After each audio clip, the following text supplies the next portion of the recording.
Ever found yourself surprised by unexpected money from the government? Imagine this, a sum of 54,120 rupees added to your bank account by the income tax department? And no, it's not a mistake. This happened to me last year, and I realized that it was my hard earned money returning to me. As tax season is around the corner, I wanted to share 6 rapid fire tips to reduce your tax liability and get back your well earned tax refund. Whether you have been paying advance taxes or dealing with TDS deductions.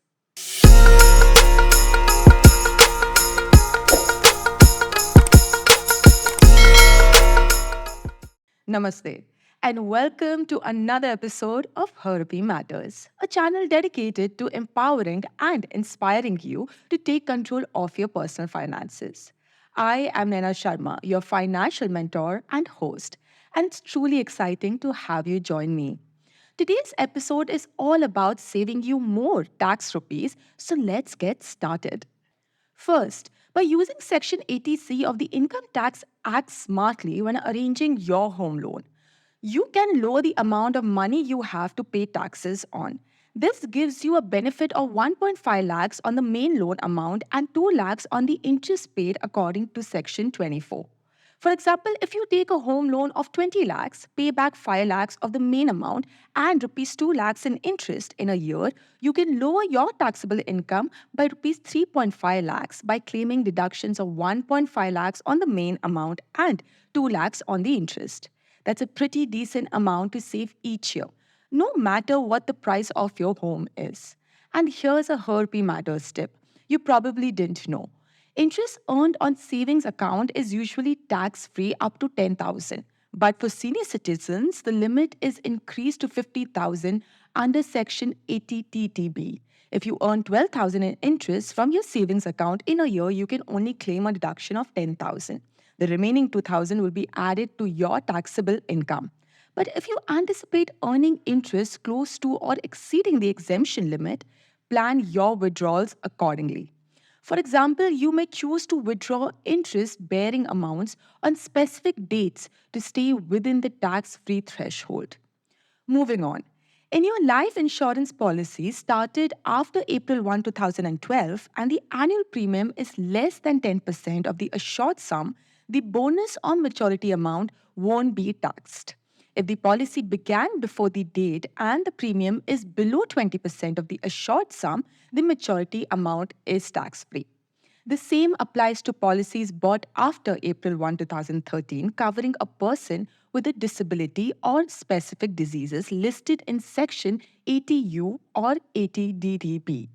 In such cases, the maturity amount is tax free. If the premium is under 15% of the assured sum, take for example, if you have a policy with 10 lakh sum assured, pay an annual premium of 80,000, 8% of the sum assured, and the policy matures. The 10 lakh received will be tax free. Now, a little something for a recently or about to be married couples. Gifts received from direct relatives during weddings are also exempt from taxation. However, there is a limit of 50,000 for gifts from friends or unrelated individuals. For instance, if you have recently married and received 75,000 in wedding gifts with 50,000 coming from relatives and 25,000 from friends, the 50,000 received from relatives is tax free. However, you would be required to pay tax on the remaining 25,000 based on your applicable tax slab. Now, this is a scenario that most Indians can relate to. But if you're spending money on medical treatment for a family member with a disability, there's some positive news in the tax department. Section 80DD of the Income Tax Act allows you to reduce your taxable income.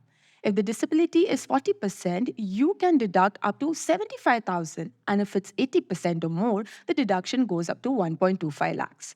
This rule is there to help out a bit with the cost you might face when taking care of a family member with a disability.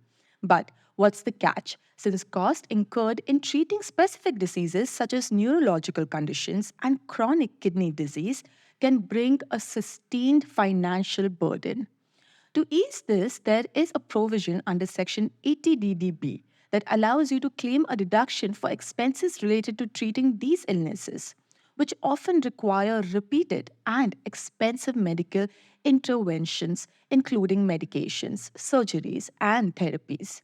Use this deduction wisely to remove the financial strain on you. Ensure your loved ones can access the necessary medical care without facing severe economic hardship.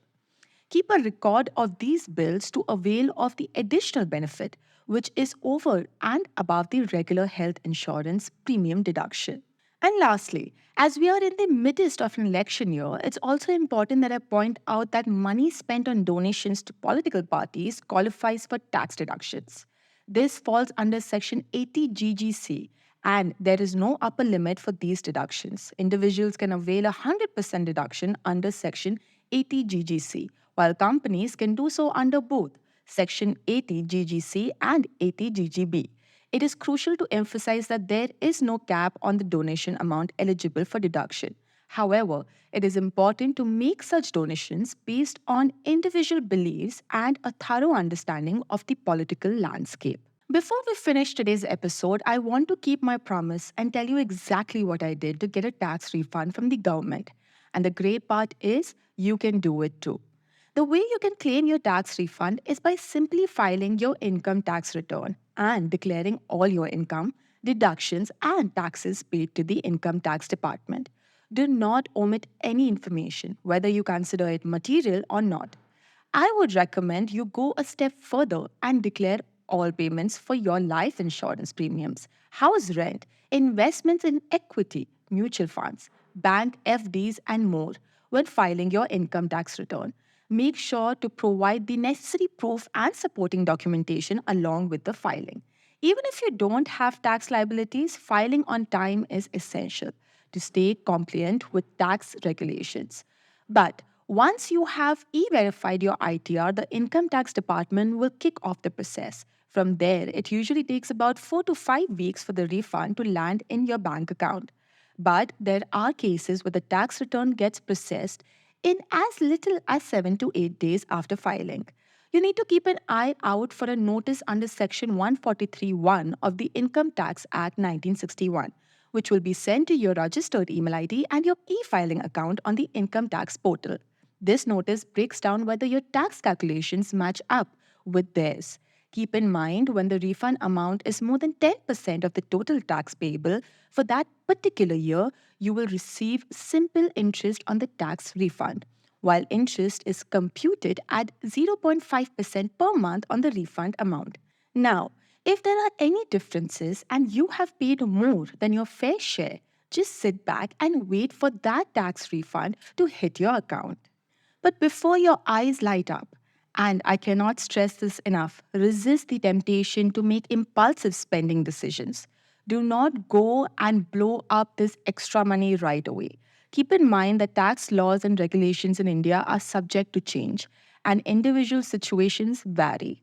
I strongly recommend that you seek the advice of a qualified tax professional or accountant to obtain personalized guidance based on your unique financial situations. So, until next time, stay fabulous, stay empowered, and stay financially fierce, ladies.